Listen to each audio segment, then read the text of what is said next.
ত্রয়োদশ জাতীয় সংসদ নির্বাচনে আলোচনার কেন্দ্রবিন্দুতে ব্রাহ্মণবাড়িয়া 2 আসনের স্বতন্ত্র প্রার্থী। এবার আপনাদের জন্য নিয়ে আসছি রুমিন ফারহানার নতুন ভিডিও, যা দেখে আপনি ভরপুর বিনোদন পাবেন। যতই আপনার মন খারাপ থাকুক না কেন, আপনি হাসতে বাধ্য হবেন।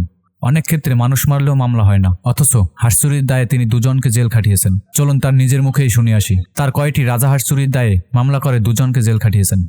আপনাদের সরস্বতী ব্রাহ্মণকে আমি বড় মায়া করি, কিন্তু এইবার যেন আর হাঁস চুরি না হয়।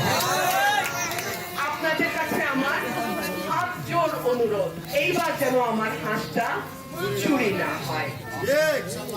ছোটবেলা থেকে হাঁস পালি, আমার বাড়িতে 20টা রাজহাঁস ছিল। সেই রাজহাঁসগুলির মধ্যে 8টা চুরি হয়েছে।